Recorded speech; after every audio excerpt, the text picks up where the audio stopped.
All right, for today's interview, we have a very special double feature. We have Dallin. He is a probation and parole officer in Idaho. And we also have the chief of probation and parole in Idaho, Mr. Brian Underwood. Thank you, guys. Welcome to the podcast. Nice to be here. All right, so I don't know, Dallin knows, but at the beginning of all our interviews, we ask two questions.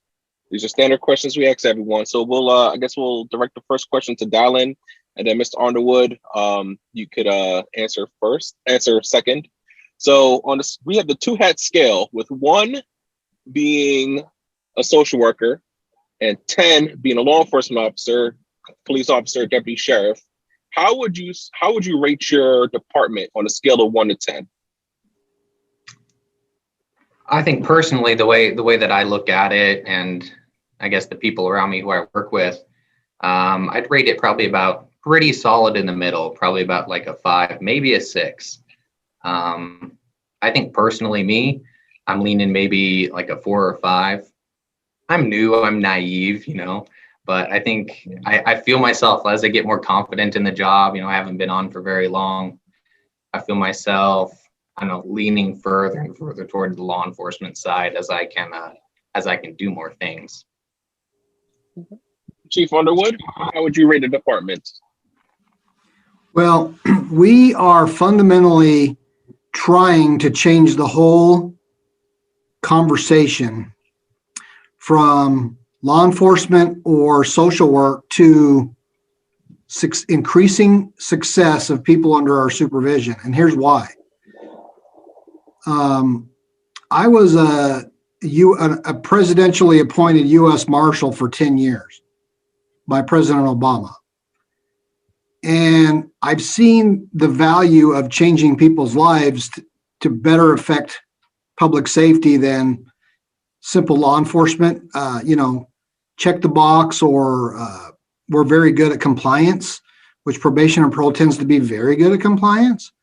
So we're fundamentally changing the conversation to look, if we can increase the success of the people we supervise and help them change their life, we'll be safer and they'll be happier. And frankly, you'll have far more workplace satisfaction.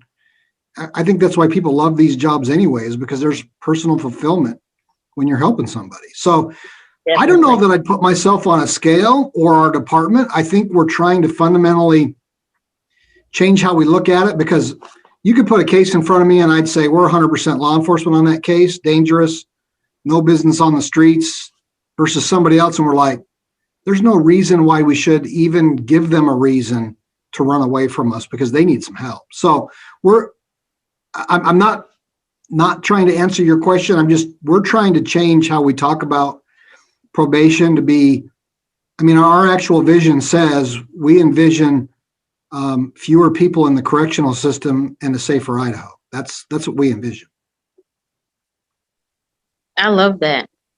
That's a great answer. That's definitely why we all do this job, is that sense of fulfillment, trying to be that change agent. Yeah. Okay, Dallin, tell us a little bit about why you even started in this profession to begin with. That's an interesting one. It goes a little ways back, actually. I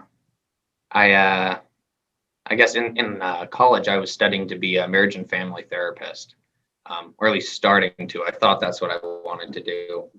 And the more and more I got into like the world of therapy, which wasn't very long, I realized it was not where I wanted to be for the rest of my life. I always liked cops. So I finally kind of learned about what probation and parole was, and it just seemed like the right combination to me. I had a point in my life where I guess I saw a lot of people who were in rough situations through either their mistakes or situational things, and I just kind of realized I wanted to be the bridge between those guys who struggle and like the normal world, and help them get there. Did you have anyone in your family that you could ask questions about the profession? I didn't. None of my family was law enforcement or anything like that. We did have like a family friend who worked down in the Boise area, and he does like some sex offender counseling type stuff. So I think that's like what piqued my interest, and I started to follow, trace it back to probation. Okay, Mr. Underwood, how long have you been in the business, and what made you get into the field? Well, I started in 1988 as a police officer, and I had some friends who were probation officers, and they said, "Hey, why don't you come over and join us because you can set your own work hours?" And I loved law enforcement work, but I was starting to have kids, and I was intrigued by the ability to set my own schedule because I was working nights and weekends and all, shift work, and it was wearing on me. So I went to work. I was working for a city police department, and I went to work for the state, the current agency I'm with. And that was 33 years ago now. And in the meantime, I've been a warden of a prison. I was asked by the director. I'd had some success as a probation manager, and so I didn't apply for a prison warden job, but they wanted me to do it, and they combined my job with the prison warden job for about 3 years. And eventually I had developed enough, reputation and positive relationships that I was picked up by the Obama administration to the Justice Department. And when that term ended, because, Trump said you were appointed by Obama, you're done. And that's politics. I'm not complaining. I wanted to come back. I missed my family at probation and parole. And so I found out that the chief job was vacant, and the director asked me to come and be the chief. So here I am again. I've been here for just about 2 months, over a year, and we have never been busier. We have never made more changes, but I think we're in a good place. We're in a good place because not because I'm anybody special, but frankly, because I've got a lot of perspective. I've worked for city governments, state governments, federal governments, prisons, probation, police departments, Department of Justice. So I think I can speak with a little bit of credibility on why we're trying to do what we're trying to do, because typically people are either in one camp or the other. They either want you to be law enforcement oriented or they want you to be social work oriented. And I'm saying, wait a second, why can't we be all of those things? Why can't we just help people change their life? Yeah. And so when they're going, wait a second, that guy used to be involved with, he was a cop and he was a U.S. Marshal, and he's actually believes in helping people succeed. Wow, maybe, and so I think it's been helpful for at least, we have 450 employees in the probation and parole division in Idaho. We're not big compared to some, but we're not small either. But I think in terms of the impact we want to have, I think is exciting. So, Chief Underwood, I have a question for you. From my experience, I started as a juvenile probation officer in outside of Pittsburgh in Pennsylvania. And one thing I noticed when I worked there for 4 years is that there tends to be like a pendulum swing where, when crime rate's low, it's, hey, let's go ahead and provide services. Let's help all the offenders. Let's give them chance after chance. But then when the crime rate picks up, then the judges apply pressure, and everything is everyone needs to be locked up. We're doing a lot of operations. We're doing a lot of compliance checks, and we're sending a lot of people to jail or prison.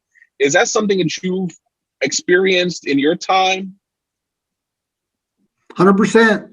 That's how it always goes. It usually only takes one or two major sensational events to tip the system on its head. Somebody that's on probation murders somebody, kidnaps a little child, and then the whole system comes crashing and burning down. So we're trying to approach this in such a way that we're not getting rid of accountability. We're not getting rid of our approach to people in terms of safety, security, public safety, all that.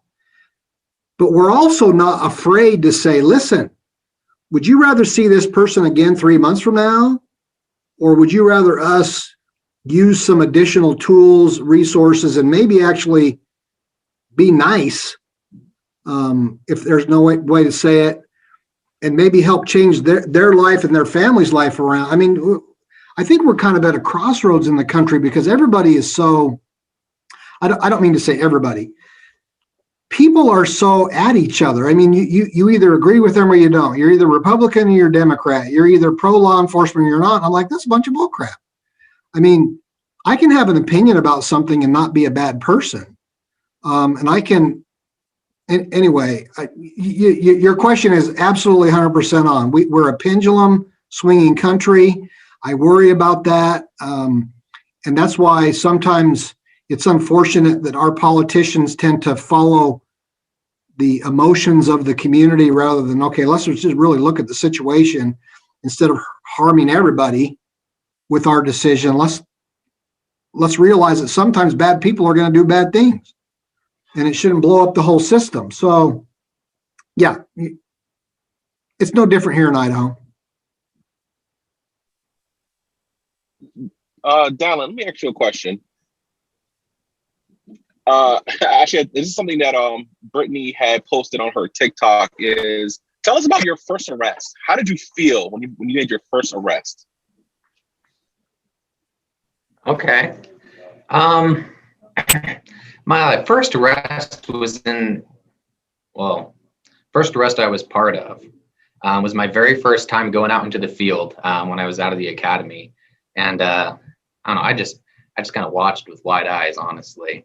You know, we had showed up to somebody's house and called in our location, and the county responded, dispatched it, and say, hey, this guy's got warrants. So we go into the house, did our compliance sweep, made sure he didn't have anything extra, while my trainer had his chat with him, let him know he had warrants. And I mean, he was super, super compliant. Nervous as I could get out, shaking, needed a cigarette while we waited for county to show up and transport him to jail. But yeah, it felt really real at that point. It had been a lot of paperwork, going to the academy before that, which did put some perspective on it. But at the point that it was the first arrest that I was ever involved in, just actually sitting back and realizing, well, this is real. We're not just here to tell people yes or no. Like, we have the ability to take action to help them, I guess, get better as they need. We have the ability or the authority to take away their freedom. So it's, I guess now that I think about it, it really weighs on me. It's no small thing. So I would agree with you. Definitely nervous. I think that's how I felt on my first arrest, and just the weight of that authority and that power you have, where you have that ability to take someone's freedom. And that's always something we want to try to keep in mind as probation officers, is that we do have that power, whether you have the power of arrest, like some departments do, like mine does, yours does, or you have the ability to issue that warrant, which is how Brittany's department worked. They didn't make arrests, but it had the ability to issue that warrant, and you knew that eventually that warrant's going to result in that person losing their freedom. So it's always something you want to keep in mind and not take lightly. So I got a two-part question. Again, the first part would be for Chief Underwood, which is, what kind of officers are you guys looking for? And then Dallin, if you could tell us about the hiring experience and the hiring process that you went through, since it was only 6 months ago, and I'm pretty sure it's fresh in your mind. Great question. We're looking for people we're looking for staff who aren't afraid to be a little vulnerable, to be, willing to help people increase their success in life, but we realize that they'll make some mistakes along the way doing that. Frankly, I think we need people to be honest and to be trustworthy 100% of the time. And that's why I've told the probation officers in Idaho that, look, I trust you to do your job. I'm not going to micromanage you to do your job. But if you make a mistake, just be honest with me about it. And we can deal with it and move on. Because you all know in the business that if you are found to be untrustworthy or your integrity is questioned or you lie, you're no good to us in court and you can't keep your job. And so honesty, someone that's willing to have some fun, but someone who's willing to actually look at people not as, look, when I started, let me be honest, when I started, the term dirtbag was thrown around all the time. Dirtbag, scumbag, these people. And I was always kind of like, I don't know, some of these people, like I have neighbors or I have family members that know them. I mean, they're having some life struggles and they got involved with drugs or, and so I was never really jumped with both feet into that culture, so to speak. But the longer I've been around and the more I've seen how one person can really affect another person by how they treat them, I'm just convinced that that's really the discussion we need to have in the justice system, not what other rules can we come up with or what. When I came here, we changed our supervision standards. We simplified them. We're allowing virtual contacting. Now, we needed to do that during COVID, but quite frankly, if I have an officer that can see someone on FaceTime or Zoom or A-Check or what other tools we're using, I don't want them coming into the office. Sometimes that creates, people come into our office, they sit there, there's 50 people in the office, and sometimes they felt like they were treated like shit, sitting there waiting for hours for a PO. And we have to get away from that mentality of that fortress mentality of you're going to come do what we say, you're going to show up when I say, versus, hey, let me just check in to see how you're doing today. Oh, I can do that by virtual technology. I can do a home visit and, I can do a home visit in different, I don't have to have one of my contacts a month be an office contact. I can do it any way I choose. So we did that and it's changed the mood in the division significantly, I think, with just trusting officers. Hey, look, we need you to help people be successful. You tell us what you need. Yeah, I definitely see that on my side too. Just jumping in on that little line, I feel like we really, here in this department have the ability to meet people where they're at. If somebody's in trouble, I'm bringing them into the office. I'm going to their place. We have the ability to do what we need. But those people who are, I'm not as worried about, are low on my radar, I phone calls and Zoom contacts. It really makes it easier to focus on the people who really need the help. Dallin, tell us about the hiring process. You fill out the online application, which has a series of short answer essay questions, asking about how you've gained case management experience. I'm trying to remember what else was even on there, but submit the application. That goes through the HR department. I guess they filter out whoever they need or met the minimum criteria. Then I did a panel interview. I had our district manager, section supervisor, our lead probation officer, and another probation officer. So 4 people were there. Of course, I was scared out of my mind. But, they just asked standard interview questions. And then after that, there was background checks and the physical test. The physical test, that was the hardest part of the whole interview process for me. There's a 300 mile, not 300 mile, that's a long ways. That was just for you, Dallin, 300 miles. Oh, yeah, that one was only for me. 300 meters and then a mile and a half after that. So I just totally passed, but I made it. And after that, and then passing the background check, I was. Now in Idaho, do you guys have full police powers, or are your powers limited? They are limited, right? We enjoy, well, We enjoy full peace officer status when we're dealing with people under probation or parole supervision. 100 meters and then a mile and a half after that. So I just totally passed, but I made it. And after that, and then passing the background check, I was offered the job. So, are you guys considered law enforcement officers in the state? Yes. Okay, that's pretty similar to how it is here where I'm at. So that's good. How long is the academy? 6 5 weeks. 6 weeks? 6 weeks. 6 weeks. Okay. Well, maybe Dallin maybe it was 5 for you, Dallin, because of COVID, but it's 6 weeks. Yeah. Oh, good point. When I went through my academy 3 years ago, it was 5, and they've since added another week. So now the new people are going through there 6 weeks, and I believe they added more defensive tactics and I think a little bit more firearms training. So I guess that was what they were getting as feedback, was that people wanted more of that stuff. So the new people have 6. I was happy to get through with 5. So, Chief, is there anything that you would add to the academy that you think might be lacking or needed? Well, quite honestly, I haven't spent a lot of time on the academy in the short year that I've been back as the chief, just because I've had so many other initiatives ahead of that I felt like I needed to focus my attention on.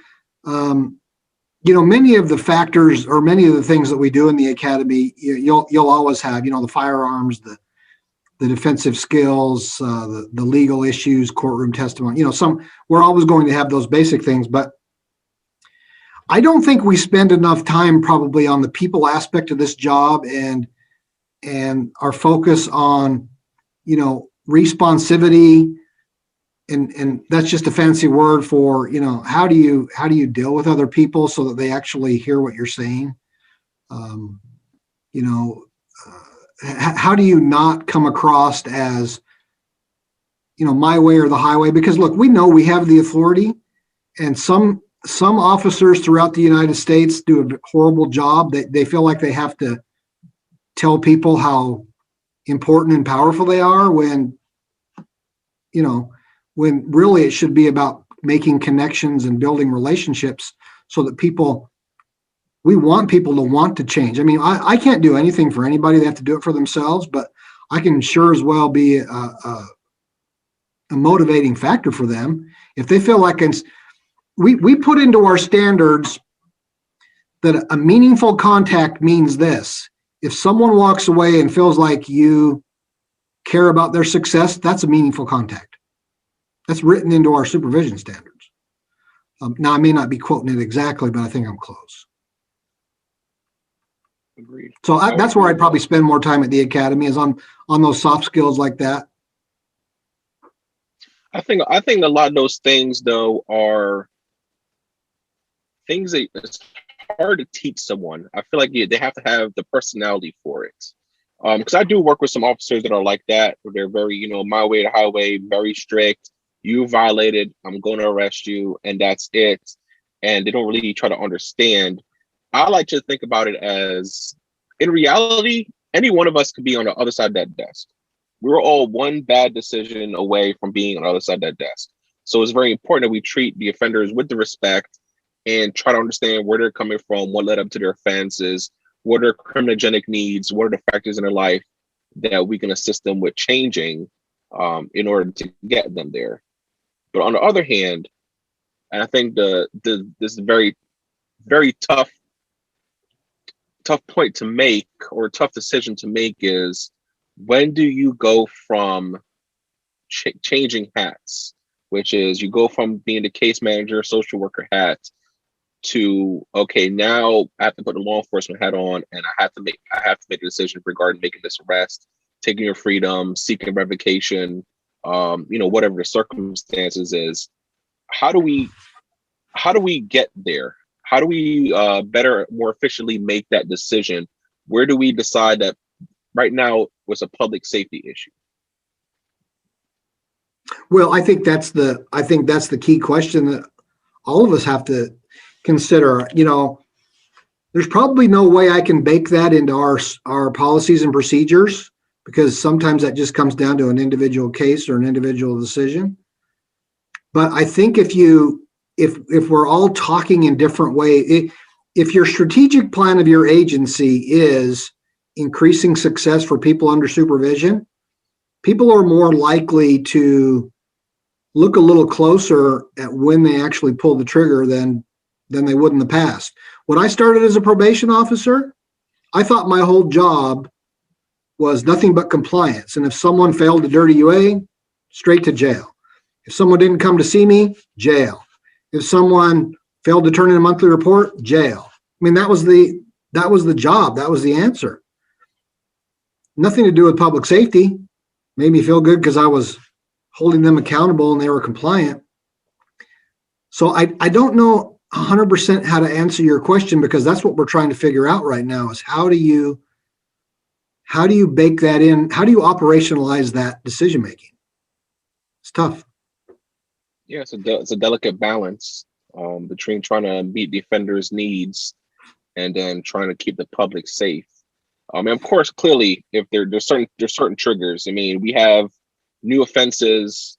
Yes, clearly we have to make that arrest. Okay, because now you're a public safety risk. You're victimizing people. You're a threat. Then we have to make that decision. But when it comes to the technicals, it's like how many do you let them rack up before you say, okay, at this point, supervision just is not being effective because you just keep racking these technicals. We have no new charges, but the technicals, you're just racking them up. Well, once again, I think it depends. If someone's on for a possession case, which is pretty frequent across the United States, and they're racking up dirty tests or they're missing an appointment here or there, sometimes you have to say that's all part of the whole process of trying to figure out how they can overcome this addiction. And they might have more numbers than on paper that look uncomfortable, but when is going to be that one time that they're going to go, you know what? I need to step it up here. I don't know. That's the hard one for me as the chief of the probation officers, because I don't ever want to tell them when they can or can't file a violation or make an arrest. They'd be micromanaging them and taking that trust away. But I also want them asking questions like, did I use every tool at my disposal to help this person? And am I more afraid of technicals, or am I looking at the long-term success of that person and that family? And once again, it's hard to operationalize that because you can't write that you can't write a policy for every person. We have 17,000 people under supervision in Idaho. Dallin, can you tell us about, without going into specifics, can you tell us about the first violation or that you've had to file, and how'd you come to that decision? That's an interesting one. There was a lot of paperwork I was doing for other officers. When I first started, before I really had my own caseload. But I started with drug court and with mental health court, so it was a little bit different because I didn't necessarily, write probation violation paperworks. It was more of presenting the issues, I guess, to the judge and to the rest of the team that I work with. But I say, I'm really trying to think about who that first one was. That was mine that I got rid of, or not got rid of. That's definitely not the language I wanted to use there. That I had violation on. But I think one of the first ones that really sticks out to me was actually pretty recently. We had some good success in my program where we were slow to violate people, at least. But we had one guy, and he just was, I guess, looking back at it, he wasn't really meeting the standards for our court program. He wasn't engaging in treatment, constantly giving us positive tests. And I think I came to the conclusion maybe before other people did, on the rest of our drug court team, basically thinking he needs to be violated. He needs to, this obviously isn't working. Being in the community isn't working, or being in our community right here isn't working. But, as far as making the decision, it's always a hard one. I have the privilege of having tons of resources, being a part of the treatment court programs, tons of counseling and, access to like job rehabilitation programs and stuff. But, I guess it just kind of came to be, when I realized we'd used everything that we could, and he didn't seem to be making improvements. I agree. And of course, I'm drug court too. So, we get that connection. I feel your pain. Working with drug addicted clients is, I want to say, it's hard. You have mental health court, which personally I couldn't do mental health court, even though I do have some offenders in drug court that do have some mental health issues. I just couldn't do straight mental health. I just think that's just too much of a challenge for me. So I give you hats off to you for being able to do drug court and mental health court. Thank you. No problem. So what kind of safety equipment are you guys issued in Idaho? Go ahead, Dallin. You probably can answer this better than I can. Yeah, I'm saying, like, I got my belt on right now, so I can just go around the body.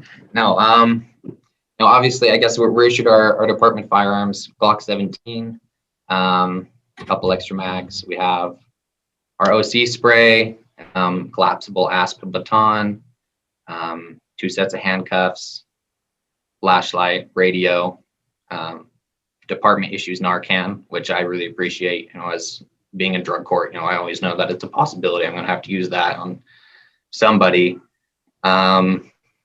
Personally, I also carry an IFAC, individual first aid kit, and a tourniquet. Couple backup flashlights. Obviously, we're issued vests as well. So, yeah. Let's pretend like Chief Underwood isn't here. And is there anything that you wish the state would issue to you that they don't? The only tool that I can really think of, that police do or don't have, that's not on my belt necessarily, would be tasers, or money. I wish they'd issue me money. No, I'm just kidding. Yeah, I mean, the taser is the only thing that I don't see that we have, but I don't know. I hear rumblings that it might be in the works one day. So, is that true, Chief? Any rumblings going on? Yeah, I actually convened a safety advisory council so that I could get input from the field as to what they need. And one of their recommendations to me is to study the taser, which I'm getting that. It's on the director's desk to look at. We have very few incidences of use of force. And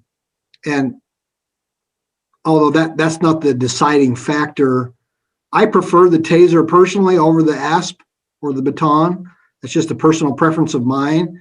But, obviously we want to do it for the right reasons. And so, yes, it's a true rumbling, and probably in the next year, they'll see some kind of a pilot for taser.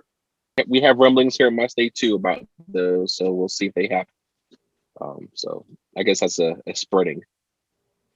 All right, so what I want to do is change gears a little bit to something you were talking about earlier about effective supervision. And I know you were saying you guys were doing more virtual. I did read an article about the A-check system you guys are using. I know you were talking about Zoom contacts with your offenders. So in my state, the way COVID hit, we've kind of had a drastic change where we went from really being a more office-based. Offenders came to see us for monthly appointments, and then we had requirements to go see them at their residences. Depending on the amount of times you have to see them at a residence depends on their supervision level, their risk levels. Since COVID hit, we've kind of changed now to where they're pushing us out into the field and into the communities where they want us to be visible in the communities. The monthly office appointments that we would normally have in the offices, we're not doing those at the residences. In addition to, we still have to do our regular home contacts. So a lot of what we're doing more is out in the community, out in the field. With COVID, they have this limited number of people that can be in your office at one time. So there's kind of like a rotation. for people to be out, seeing offenders, and of course, come back to the office, putting your notes in, finding your violations or whatever, your follow-ups with the service providers. So is that something that you guys are kind of thinking about, maybe going more to pushing out into the field? Or do you think that the using the technology and the virtual is meeting that need? Well, that's exactly why we made the changes. I mean, we were going to make the changes anyway, and then COVID just put them, they fast tracked them. My preference is that we never go back to the office as like the primary method of having contact with our people. But it's more field-based, it's more virtual-based, it's more technology-based. So I'll just share my screen with you, and I'll just show you a sample of one of our standards. Just it's a page right out of our SOP, just one page. There's just a few elements. So I'll just read you like moderate supervision, which is an LSI score for men, 21 to 28, women 23 to 30. That gets you the moderate supervision level.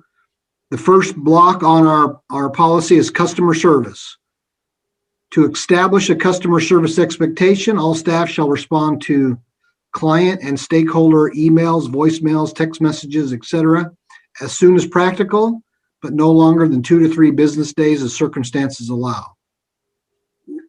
We need to be oriented to the customer. We need to respond. We need to answer phone calls. So that's the first thing in our supervision standards. The second one is 2 meaningful face-to-face contacts every 3 months. One of those face-to-face contacts can be done virtually. So the PO can do a check, they can do Google Duo, they can do Zoom, they can do, whatever they want. But 2 every 3 months, and one of them can be virtual, meaningful contact, face-to-face, and then 1 field contact every 6 months. A field contact, or one of those field contacts per year, because there's 2 of them per year, must occur at the client's home. So we give the POs significant flexibility, and this is just for moderate cases, for example, and because we want them to go see the client where it makes the most sense. Because seeing 90 people on your caseload in the office every month might check the box, but it doesn't really move the needle of success. So that's why we want POs going and coming wherever, just go have a meaningful contact. I don't care where you have it. I don't care how you have it. Dallin, what do you think about that? Do you prefer meeting people in the office or meeting them where they're at in their residence? Or virtually? Yeah, no, I mean, I like all of the things for different reasons. I have guys who are really busy that I deal with, and if they can hop on a Zoom meeting during their lunch, while they're out in like the construction site, that's awesome. And that works for me. Obviously if they're needing more attention, I'll bring them to the office so I can do a UA, or I'll go see them in their home and make sure, in their natural habitat and see what exactly they're up to. And so I mean, the virtual meetings make things really easy.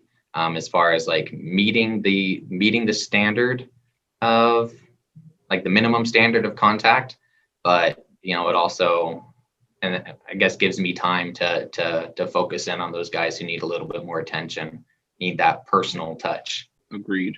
I definitely agree with that one. Now this may be different for drug court, but like one of the things we changed in our standards for substance testing is, here's what it says: substance testing should be utilized when necessary for cause. So it's up to the PO. It's not, the standards used to say you'll do 3 substance tests or 4 substance tests a month. Well, they might not need 4 tests a month. They might need, so we're really trying to push this back down to the field level where they're making decisions based on increasing success for the individual person, not checking a box on, hey, I got my 5 UAs for the month. Good for me. Agreed. Because different offenders have different needs. Some need that more intensive. What is the drug of choice or the drug trends that are going on out in Idaho? Go ahead, Dallin, then I'll answer. I say, I mean, what I'm seeing up here, I mean, there's just a lot of meth, and I mean, heroin too, but, I happen to also, I guess the city where I'm located, we're actually, like we sit on the state border with Washington. In Washington, weed is legal, in Idaho, weed is not. So it's really, really easy for people to, drive a mile over across the line and go to the dispensary, pick up some marijuana. So, I mean, I see a lot of marijuana. And then, I mean, as far as like my drug court guys, I feel like most of them, struggle with meth or heroin. Meth has always been a problem in Idaho. Meth, and now we're seeing more heroin than we ever used to see, but methamphetamine generally has been our problem. We're seeing a lot of fentanyl, and that's also, I think, contributing to a lot of the overdoses that we're having where I'm at. And it's to the point where offenders are, they'll come in, they'll admit, okay, yeah, I used some heroin. And then when you test it, they're negative for opiates. So then I'm like, okay, well, hold on a second. Do a fentanyl test. You just used for straight fentanyl. There was no heroin in it. And a lot of them, I think that scares them because they do know the potency of it. But I don't think it's enough for them to, for that alone to be the deciding factor in them changing their behavior. So I don't know how big fentanyl is where you guys are, but it's getting pretty big down here. We're having some problems with it, particularly in the bigger cities. And then to change gears a little bit, and actually kind of glad I have you guys here because I have, I guess, lack of better phrase, I have kind of the bottom of the food chain, I have the top of the food chain here. So I got to take advantage of this. Do you feel or do you experience that there is a disconnect between the top and the bottom, that new officer like Dallin, and then the top, Chief Underwood? Do you think there's a disconnect between, the top kind of understanding what the bottom is going through or what they're experiencing on a day-to-day level out on the road, out in the field? Sure. I mean, that's one of the reasons I'm doing my level best to communicate in a variety of ways. And that's why I create dance videos, for example, because I want the staff in this division to feel like I can be approached, that I'm fun, that I've been where they're at, I know what they're going through. But I still think there's a little bit of a disconnect. In most organizations, there generally is between the top and the bottom. And some of it's not on purpose, it's just how things are set up. You've got to go through a chief and then a deputy chief and then a district manager and a section. By the time you get to where the people are actually doing the job, you've gone through 5 levels of bureaucracy. So there's definitely a disconnect sometimes. I mean, there's, obviously, some level of disconnect between the different levels, but I mean, just coming in this job, I'm fresh, new in the department. One thing that I guess I've come in and really appreciated in comparison to other places that I've worked is our access to our leadership. Since the beginning of the year, we've had we had a question and answer session that we're going to be doing with, our chief of staff, and, we've had, legal trainings put on by our directors. I guess I'm privileged because I work in a really small district. So, I run into my supervisor and my district manager all the time, and I have the ability to chat with them. But I guess, I'm sitting here on a Zoom call with the chief as well. So, I do feel like, if necessary, they are accessible, which I really do appreciate. I think it's pretty cool. Just to kind of wrap things up a little bit, I just had 2 kind of questions for you guys. One is, how well do you guys work with local law enforcement? And do you think they understand the department's position, policies, limitations, in terms of what you guys can and can't do when working with them? I kind of mentioned in my my messages to you earlier, I work in a satellite office. So there's only me and one other officer here. And then we're about half an hour, 45 minutes away from our district headquarters. But we have a really awesome police department and sheriff's department here that we do get to work a lot with. The spot that I'm filling was actually held by my section supervisor before, and she has a really good relationship with the local law enforcement. When we do our field nights, she'll go out and ride with one of the local PD guys. So I think they've got a pretty good general idea of what we do. And I guess I'm also privileged to be on the drug court and mental health court. I sit there with an officer from the police department, or a narcotics officer from the police department. And I take a lot of trips to the jail too, so I get to know those deputies pretty well. Have you ever experienced any kind of disconnect between what they kind of expect, or what they've kind of hoped that you guys can do, that you possibly can't do? Any kind of friction? Personally, no. I mean, like I said, my supervisor has a really good working relationship with them. And like, that's one of my big goals for this year is to get to know the guys better, that work here.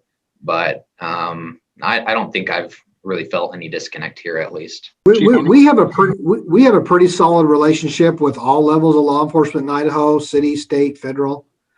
But there are a few pockets of disconnect, and I don't think it's on purpose. I think it's just because we need to do a better job of educating them that they just can't go around and search people just because they're on probation or parole. That we have to be involved in that decision. That there has to be a nexus to a violation of the conditions of their supervision. And I think for the most part, most get that, but there's a few, we get some officers that come from California where they do have the ability to search someone on probation or parole with no reason, but not here in Idaho. And so I think it's just incumbent upon us to do a better job. And sometimes it just is, you just have a lack of time. There's only so many hours in the day you can meet with people and talk to people. But I think for the most part, our relationships with law enforcement are pretty solid here. I wanted to know a little bit more about the YouTube channel for the Idaho Probation and Parole Department. Are you talking about the dance video YouTube? The whole channel in its entirety, because that's not the only video that's uploaded. I think it's the Department of Correction has channel. The DOC channel? Yeah. Now, because I came from the Justice Department, I wasn't allowed to have any social media. So I don't generally ever go there. I just haven't gotten into the habit. So that's why I got this dumb look on my face. Like, I don't really know what you're talking about. Okay. We did see one of your dance videos on the DOC channel. Okay. When we were doing our research. That makes more sense. You should see my new one that I just did about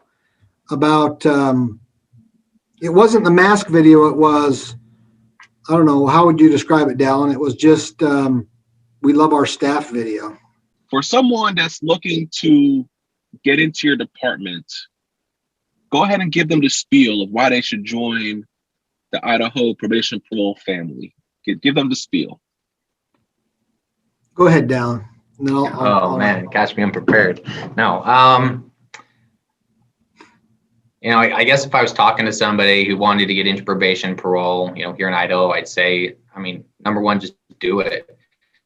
If you want to be in a place where you can help people, you want to be in a place where, I guess you have flexibility in your job scheduling and your job duties. This is an awesome way to do it. We get the opportunity to be in the field, get the opportunity to be in the office, and I guess get a chance to know the community better than I think most people who know the normal person would. So it's an awesome opportunity to just make an impact and feel good while doing it. So good answer. My boss is sitting there. Good answer. Want to run and gun and join us? Thinking, Chris, I'm like, yeah. Listen, Go ahead. I just want to say, hey, thanks for what the two of you are doing in your respective communities. It's been nice to be invited to this. Happy to do it. Look, if you want to come work for the Idaho Department of Correction, Probation and Parole Division, and actually have the greatest job satisfaction of your life in changing lives and getting paid while you do it, we're hiring. So just look us up and move to Idaho. Gentlemen, thank you so much for being on the podcast today. We really appreciate it. We're continuing to grow. We're continuing to try to promote the community corrections, community supervision, probation, parole, pretrial services, juvenile probation, family.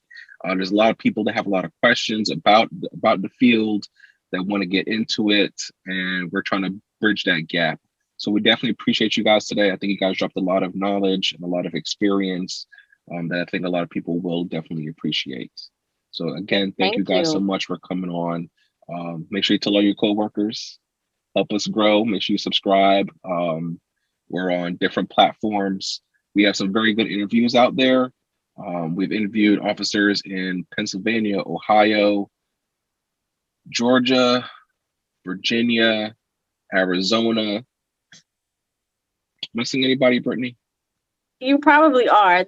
There's so many. There's so many. Go check it out. Yes, and we've interviewed people with different specialty caseloads, anti-violence, drug courts, sex offenders, domestic violence.